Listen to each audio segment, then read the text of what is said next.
أعوذ بالله من الشيطان الرجيم. بسم الله الرحمن الرحيم.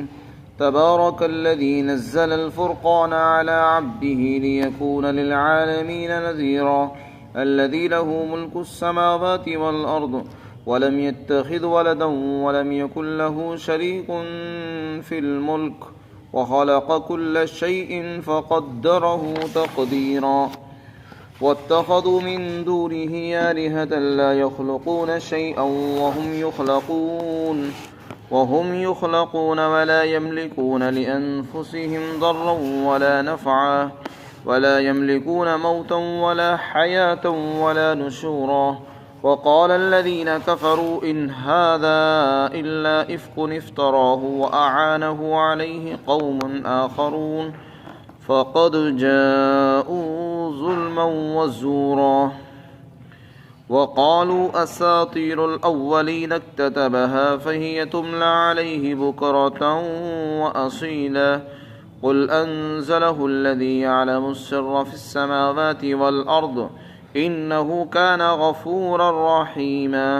وقالوا ما لهذا الرسول يأكل الطعام ويمشي في الأسواق لولا أنزل إليه ملك فيكون معه نذيرا.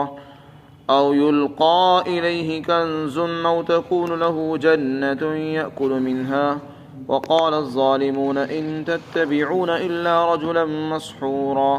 انظر كيف ضربوا لك الأمثال فضلوا فلا يستطيعون سبيلا.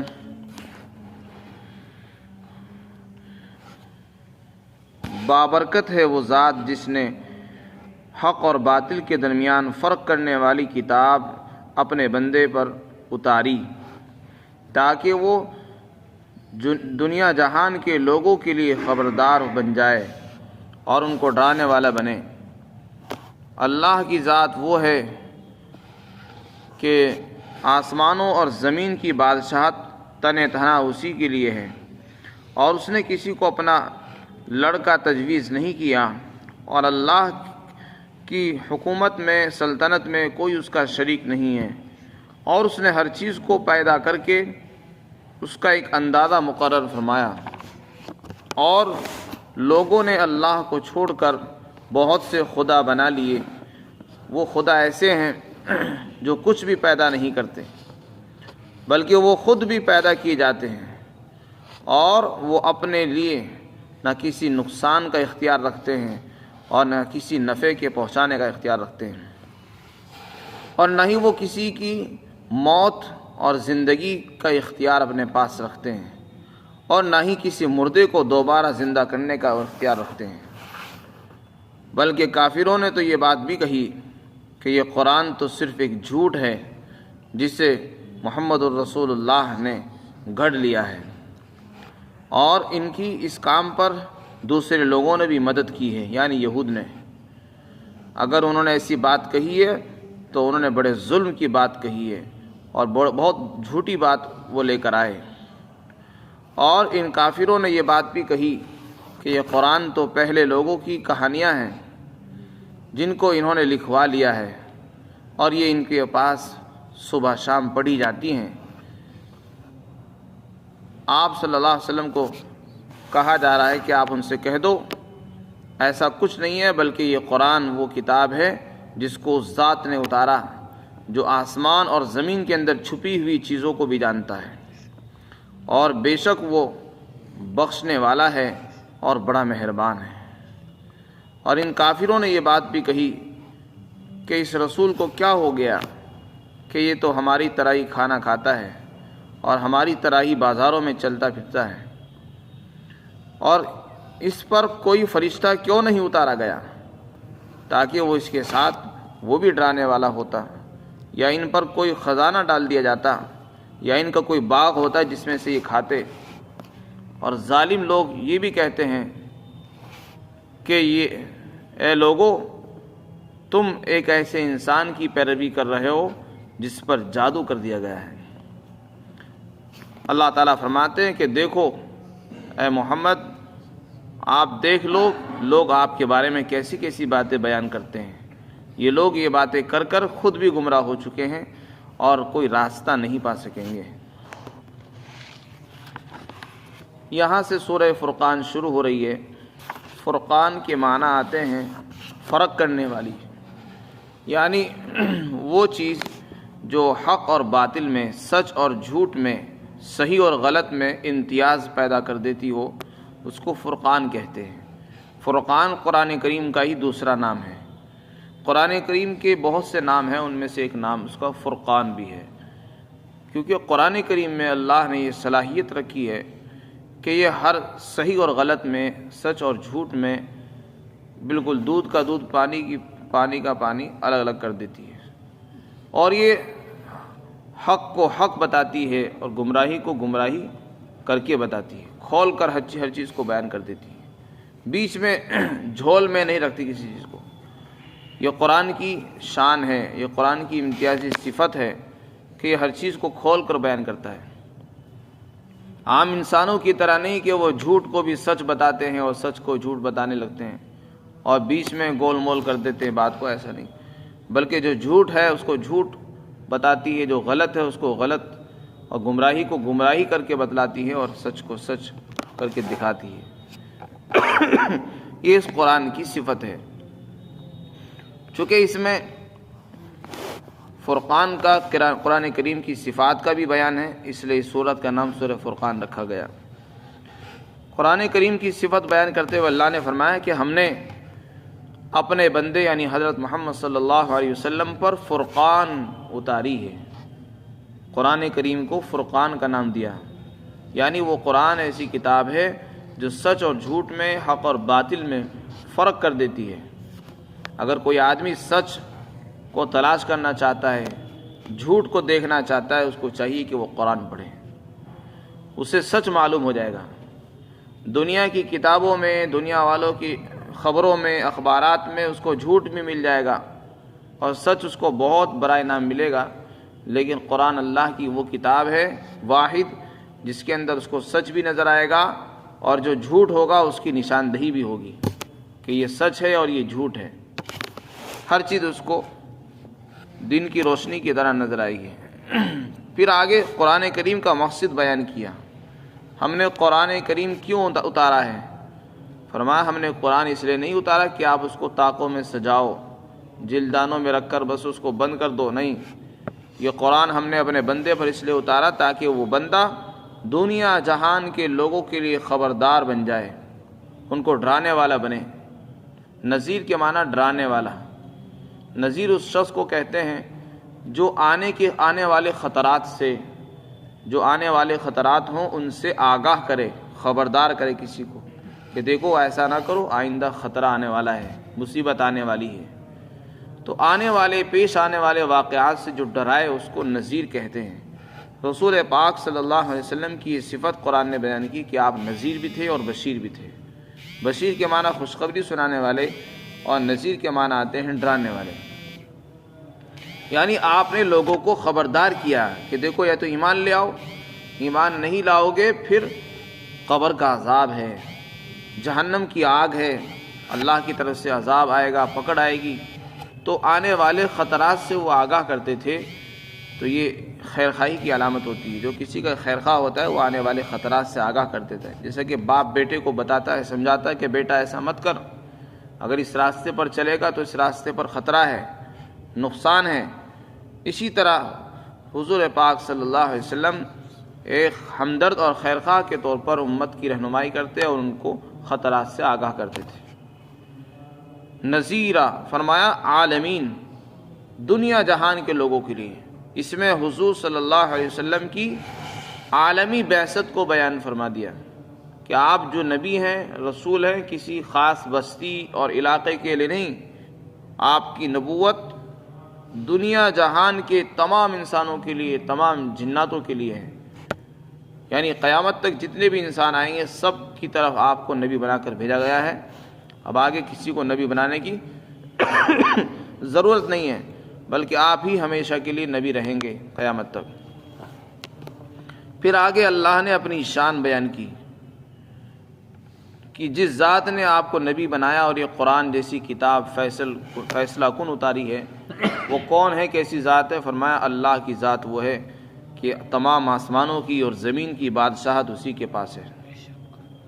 زمین ہو آسمان ہو، ہر ایک چیز پر تنہا اسی کی حکومت ہے، اسی کی حکمرانی ہے، اور حکمرانی بھی ایسی ہے کہ اس میں کوئی اس کا کوئی شریک اور ساجھی نہیں ہے کہ جن کی اس کو تعاون کی اور مدد کی ضرورت ہو، بلکہ وہ تنہا حکومت کر رہا ہے، بادشاہ ہے۔ تو جب ایسا ہے تو پھر اس کی بات ماننی چاہیے۔ وَلَمْ يَتَّخِذْ وَلَدًا، دوسری شان بیان کی اللہ کی کہ اس نے کسی کو اپنی اولاد تجویز نہیں کی۔ اولاد انسان جو اپنے لیے اختیار کرتا ہے وہ اس کی محتاجگی کی علامت ہے۔ انسان کمزور ہے اور مجبور ہے، وہ ہر لمحہ ہر موقع پر زندگی کے ہر مرحلے میں محتاج ہوتا ہے دوسروں کا۔ بچپن میں جب پیدا ہوتا ہے جب دوسروں کا محتاج، بڑا ہوتا ہے پھر محتاج، جب بڑا بن جاتا ہے پھر اپنی اولاد کا محتاج، اپنی اولاد کے سہارے وہ چلتا ہے، ان کے سہارے سے وہ جیتا ہے۔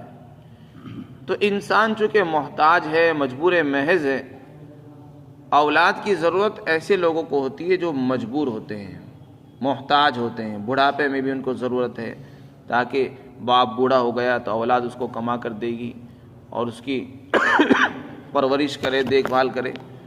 تو اولاد کی ضرورت تو انسان کو ہوتی ہے کیونکہ وہ محتاج ہے۔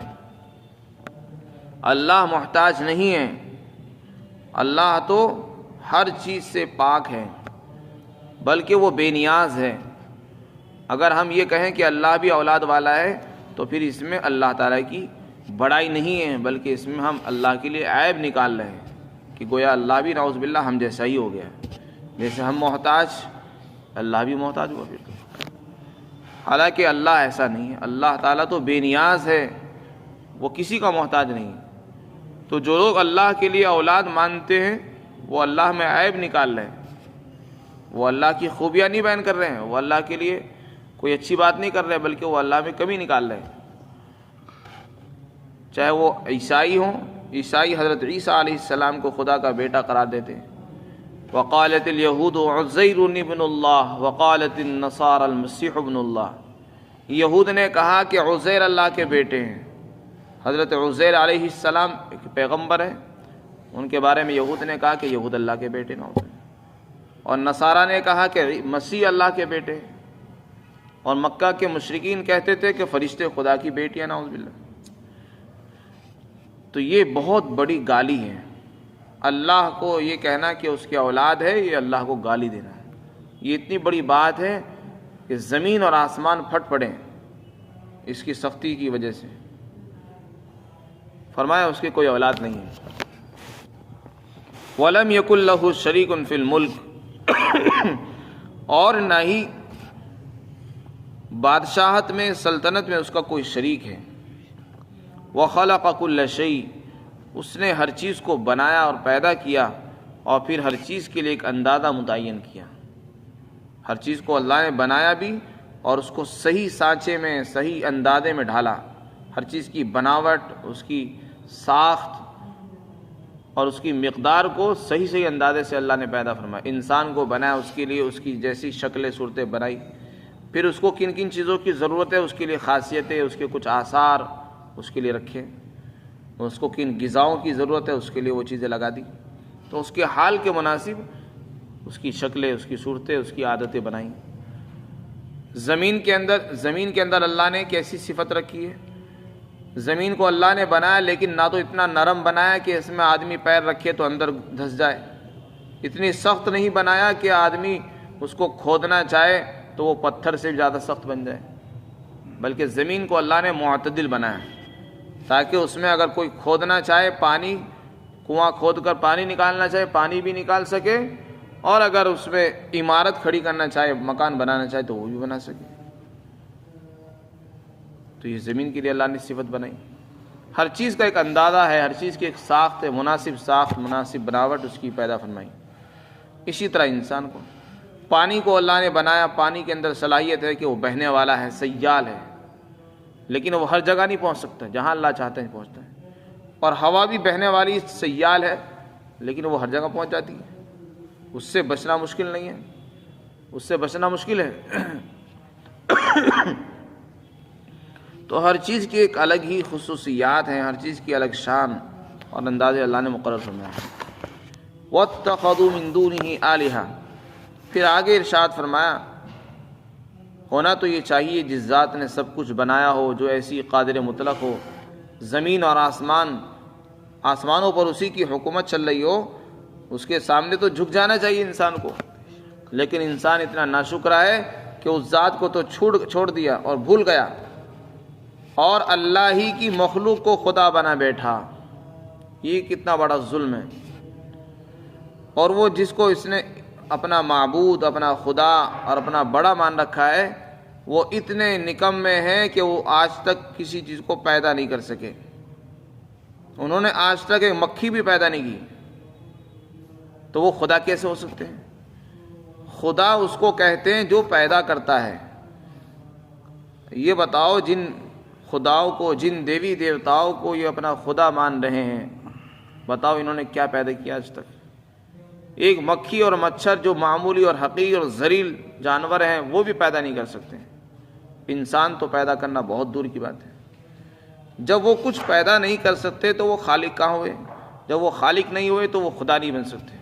خدا کے لیے تو خالق ہونا ضروری ہے، وہ خالق نہیں ہے۔ فرمایا وہ تو خود بھی پیدا کیے گئے ہیں، ان کی اگر یہ ذرا سی ان میں عقل ہوتی تو ان میں غور کر لیتے۔ انہوں نے آج تک تو کچھ پیدا کیا نہیں، بلکہ ان کو کس نے بنایا؟ ان کو بھی اللہ نے بنایا، کیونکہ وہ مورتیاں، وہ دیوی دیوتائیں، وہ سب یا تو مٹی سے بنے ہیں، یا پتھر سے بنے ہوئے ہیں، یا سونے سے، یا چاندی سے، یا پیتل کے بنے ہوئے ہیں، یا گارے مٹی کے بنے ہوئے ہیں۔ اور یہ ساری چیزیں کس نے بنائی ہیں؟ یہ اللہ نے بنائی ہیں۔ تو یہ تو اللہ ہی کے بنائے ہوئے ہیں، انہوں نے آج تک تو کچھ پیدا نہیں کیا، تو پھر ان کو خدا کیسے بنا رہے ہو؟ یہ ان کی حماقت کی دلیل ہے کہ یہ اللہ کو بھول گئے اور اللہ ہی کی مخلوق کو خدا سمجھ بیٹھے۔ پھر آگے فرمایا ان کی اور عاجزی کو، بے بسی کو ذکر کرتے ہوئے فرمایا ان کے جو خدا ہیں وہ اتنے بے بس ہیں کہ وہ اپنے لیے نفع نقصان کا بھی اختیار نہیں رکھتے۔ یعنی اگر وہ کسی کو نقصان پہنچانا چاہے نہیں پہنچا سکتے، کسی اپنے لیے اگر کوئی نفع حاصل کرنا بھی چاہے وہ بھی نہیں کر سکتے۔ اتنے بے بس، اتنے عاجز اور اتنے نکمے ہیں، کسی کو کے نقصان کو دور نہیں کر سکتے، کسی کو نقصان پہنچا نہیں سکتے، اپنے لیے نفع حاصل نہیں کر سکتے، نہ کسی کو نفع پہنچا سکتے ہیں۔ جو معبود و خدا اتنا بے بس ہو، بھلا وہ خدا بننے کے لائق ہے؟ انسان ذرا غور کرے، اگر ان خداؤں کے پرساد کو مکھی اور مچھر اٹھا کر لے جائیں تو وہ اسے چھین نہیں سکتے۔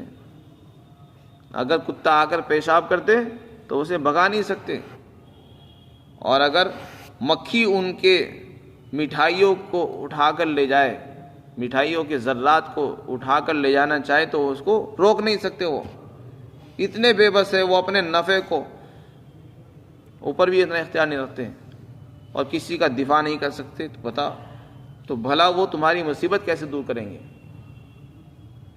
تم پر آنے والی مصیبتیں کیسے دور کریں گے؟ اور آج لوگوں کو سمجھایا جا رہا ہے کہ ان کی شان میں گستاخی نہ کرو ورنہ یہ ہو جائے گا، وہ ہو جائے گا۔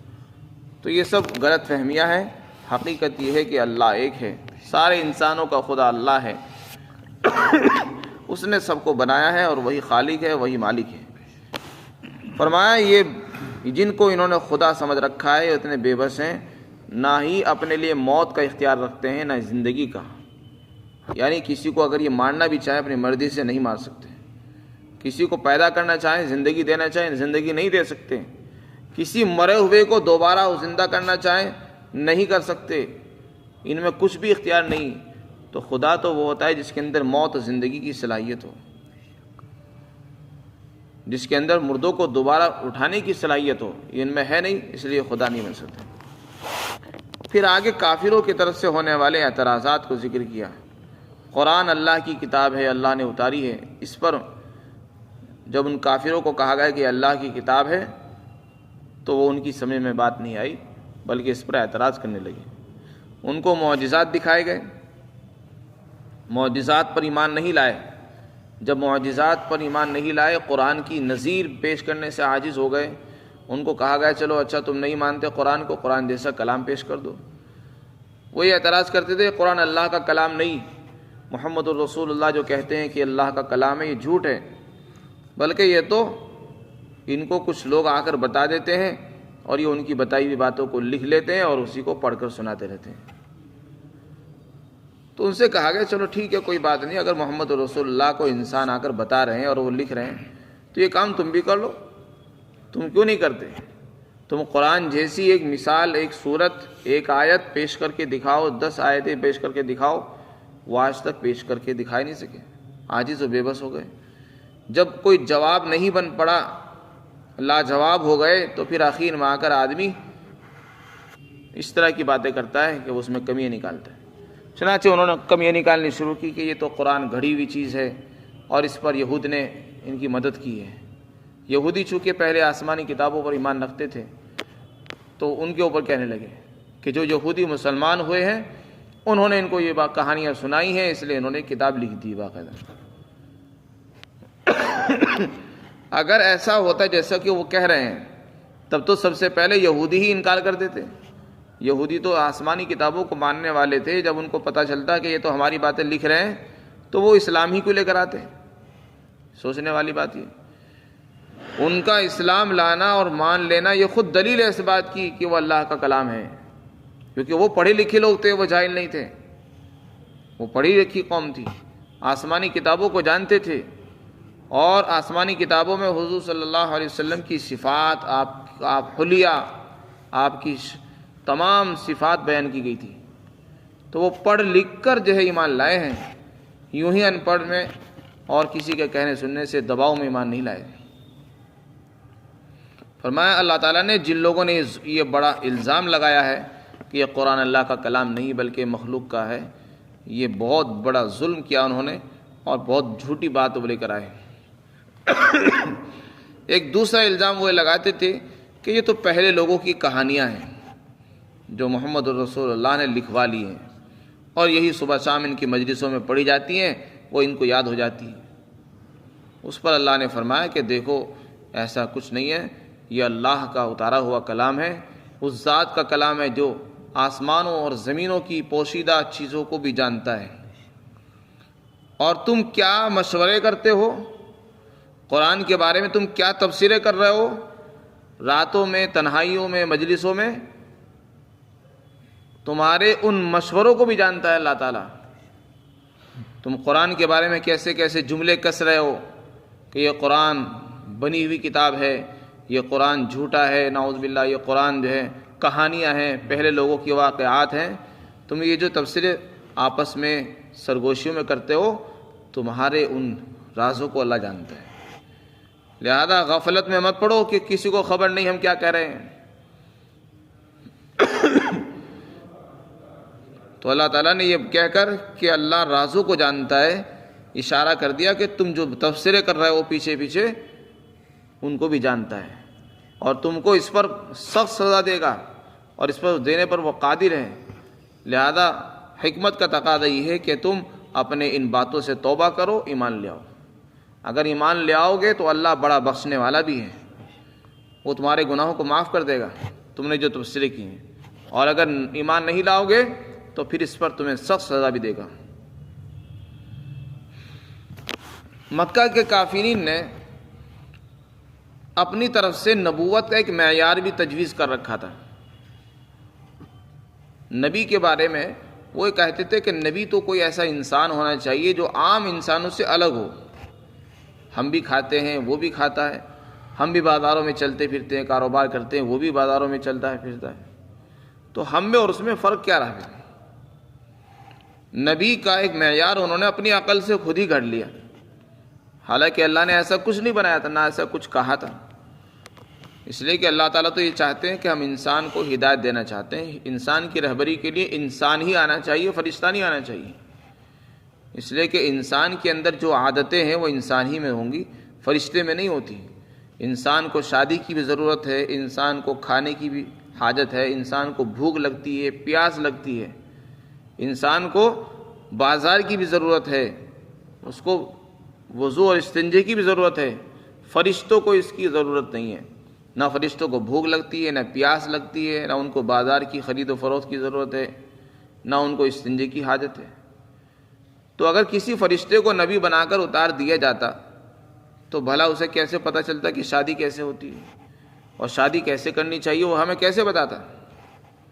اور بازار میں خرید و فروخت کرنی ہے تو اس میں کون سی چیزیں خریدنی ہیں، کون سی چیزیں نہیں خریدنی، کیا حلال ہے کیا حرام ہے، کیسے بیچنا ہے، یہ طریقے کون بتاتا ہمیں؟ ایک انسان کی رہنمائی کے لیے انسان ہی بہتر طریقے پر اس کی رہنمائی اور رہبری کر سکتا ہے، کوئی فرشتہ نہیں کر سکتا۔ لیکن کافروں نے اپنی طرف سے ایک معیار تجویز کر لیا کہ رسول تو کوئی فرشتہ ہونا چاہیے، اور اگر انسان بھی تھا تو کوئی انسان تھوڑا سا ہم سے الگ ہوتا، یا تو کوئی مالدار ہونا چاہیے، بہت مالدار، بہت پیسے والا، اس کے پاس باغات ہوں، اس کے پاس خزانے ہوں، یا اس کے پاس کوئی فرشتہ اتر کر آتا، وہ بتاتا کہ ہاں یہ رسول ہے، ان کی بات مان لو۔ وہ کہنے لگے کہ جب یہ ہماری طرح کھاتے بھی ہیں، ہماری طرح بازاروں میں چل گھوم رہے ہیں، تو یہ رسول بھلا کیسے ہو سکتے ہیں؟ یہ رسول نہیں مانتے، ہم نہیں مانتے ان کو رسول۔ تو اللہ نے فرمایا کہ ایسا کچھ نہیں ہے۔ وہ مسلمانوں سے بھی کہتے تھے کہ تم نے جس کو اپنا رسول بنا رکھا ہے، ایسا لگتا ہے کہ وہ ان پر جادو کر دیا گیا، وہ رسول نہیں ہے، لہذا تم ان کی باتوں میں مت آؤ، ان سے احتراز کرو۔ اللہ تعالیٰ فرماتے ہیں ایسا کچھ نہیں ہے، انسانوں کی ہدایت کے لیے انسان ہی ہوتا ہے، اور انسان کی رہبری انسان ہی کر سکتا ہے، کوئی فرشتہ نہیں کر سکتا، کیونکہ دونوں کی خاصیتیں الگ الگ ہیں۔